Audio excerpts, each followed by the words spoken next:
Hello friends, welcome to our cooking channel Bharti creation. આજે આપણે બનાવીશું ચા સાથે ખાવાની મજા પડે તેમજ 10 થી 15 મિનિટમાં બની જાય એવો ટેસ્ટી નાસ્તાની રેસીપી। તો ચાલો બનાવીએ।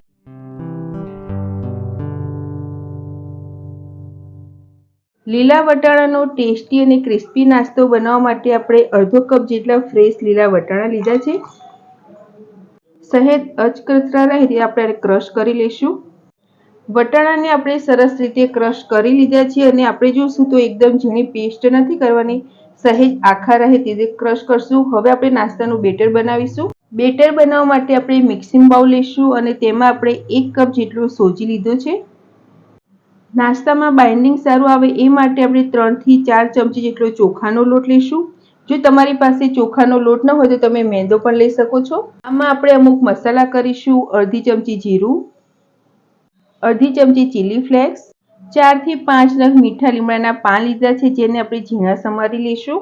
અડધી ચમચી અજમો, 2 નંગ જેટલા ઝીણા સમારેલા લીલા મરચા, અડધી ચમચી મરી પાવડર, 1 નંગ ઝીણી સમારેલી ડુંગળી અને આપણે જે વટાણા ક્રશ કરીને રાખ્યા હતા તે 3 થી 4 ચમચી જેટલું આપણે દહીં લીધું છે।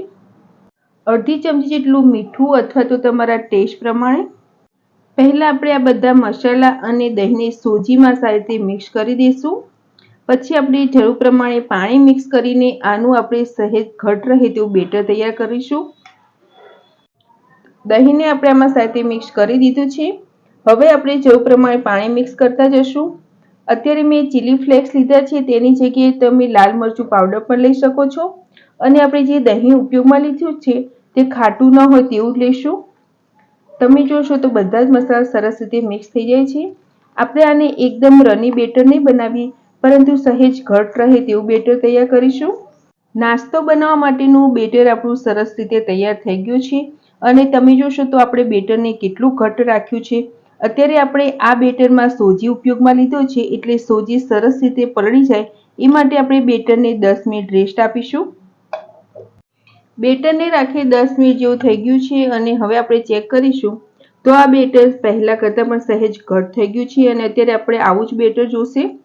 હવે બેટરમાં આપણે થોડીક ઝીણી સમારેલી કોથમીર નાખીશું। કોથમીરને આપણે આમાં સારી રીતે મિક્સ કરી દઈએ। નાસ્તો આપણો સરસ ક્રિસ્પી તો બનશે પણ સહેજ સોફ્ટ પણ બને એ માટે અડધી ચમચી જેટલો ઈનો અને 1 ચમચી જેટલું પાણી આપણે આમાં સારી રીતે મિક્સ કરી દઈએ। ઈનોની જગ્યાએ તમે ખાવાનું સોડા પણ લઈ શકો છો।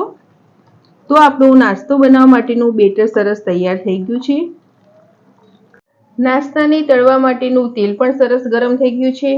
હવે તેમાંથી આપણે બેટરમાંથી જે આપણે ભજીયા બનાવીએ છીએ તે નાના નાના ભજીયા પાડી લઈશું। આને તમે મટર બોન્ડા કહી શકો છો અથવા તો સોજી અને વટાણાના ભજીયા પણ કહી શકો છો અથવા તો પકોડા પણ કહી શકો છો। આપણે 4 થી 5 નંગ જેટલા પકોડા તેલમાં પાડી લીધા છે અને હવે મીડિયમ ફ્લેમ પર આ પકોડાને બંને સાઈડ સહેજ ક્રિસ્પી થાય તે રીતે તળી લઈશું। 2 થી 3 મિનિટમાં આપણે જોશું તો આપણા પકોડા સરસ રીતે ક્રિસ્પી તળાઈ ગયા છે અને હવે આ પકોડાને આપણે પ્લેટમાં કાઢી લઈશું અને જે બેટર છે એમાંથી પણ આ રીતે બીજા પકોડા તળી લઈએ। તો ફ્રેન્ડ્સ, વટાણાનો અને સોજીનો એકદમ ટેસ્ટી અને ક્રિસ્પી નાસ્તો તૈયાર છે। હવે હું તમને આમાંથી એક ભજીયું તોડીને દેખાડીશ તો તમે જોશો ઉપરથી જેટલા ક્રિસ્પી બને છે એટલા જ અંદરથી સોફ્ટ હોય છે અને ટેસ્ટમાં તો ખૂબ મસ્ત બને જ છે। અત્યારે મેં આ નાસ્તાને ટમેટો કેચઅપ જોડે સર્વ કર્યો છે। તમે તેને ચા સાથે તેમજ તળેલા મરચાં સાથે પણ લઈ શકો છો। સવારના નાસ્તામાં જો ચા સાથે આ નાસ્તો બની જાય તો ખાવાની ખૂબ જ મજા પડે અને જો તમને આ રેસીપી સારી લાગી હોય તો મારા વિડીયોને લાઇક, શેર અને આવી જ નવી નવી રેસીપી જોવા મારી ચેનલને સબસ્ક્રાઈબ કરજો। મારો વિડીયો જોવા બદલ થેન્ક યુ।